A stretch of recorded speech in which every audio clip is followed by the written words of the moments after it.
When you're performing aerial dance, you're really marrying together a love of physics and a love of the imagination. I find it really liberating to be upside down. I find that things feel right when you're upside down. I'm Jo Kreiter. I am a choreographer and sight artist, and I'm the artistic director of Flyaway Productions.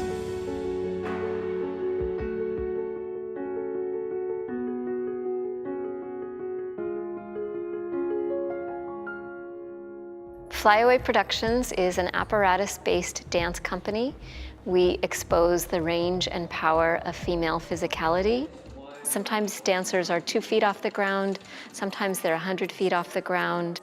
When you're dancing with the wall as your floor, you're riding space horizontally, and on a big wall where you have a lot of loft, you're really floating.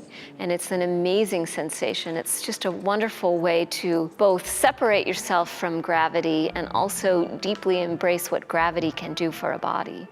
We are constantly pushing the envelope in terms of engineering. We don't just dance with a wall blank. We're constantly hanging things over the wall and bolting things onto the wall.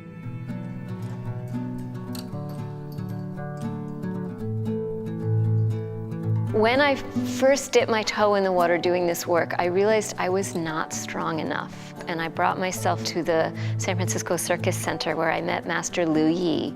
And then I trained with him for about 6 years.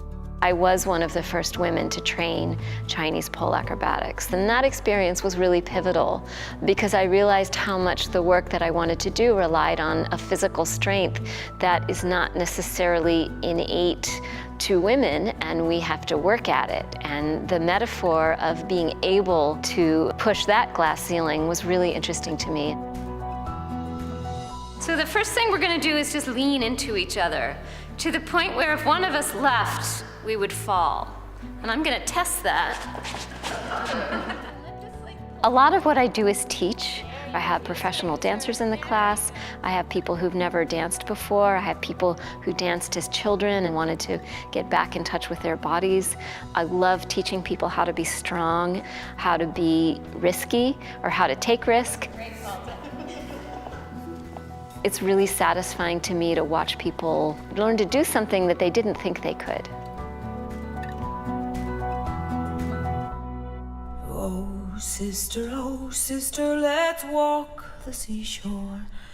Bow and balance to me. In a Flyaway performance, we aim to be politically relevant. We try to let people know about women's experience that is hidden, that is not necessarily on the forefront.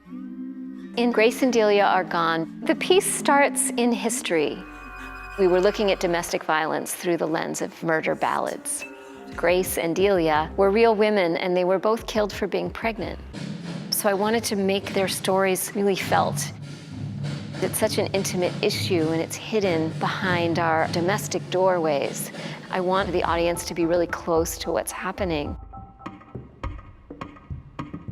2 years ago, we danced in an alley in the Tenderloin that was the very first site of needle exchange. So we titled the piece Needles to Thread. We were taking this history of intense needle use and transforming it into a place where the piece looked at the experience of garment workers. Multiple Mary and Invisible Jane explores the experience of older homeless women and why they became homeless. It looks at what they carried, where they sleep. What is it like to have to sleep sitting up? What is it like to have to sleep at the bus station? What is it like to have to sleep on BART?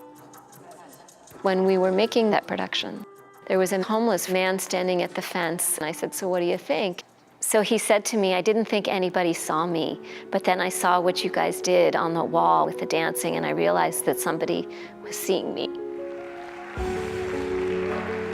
I'd like to think that the awe and the spectacle that we bring invites people in, puts them at ease, plants a sense of delight, and then within that we try to educate, and we want things to change. And if we can use art to get someone to do one thing that creates change, then we've done something.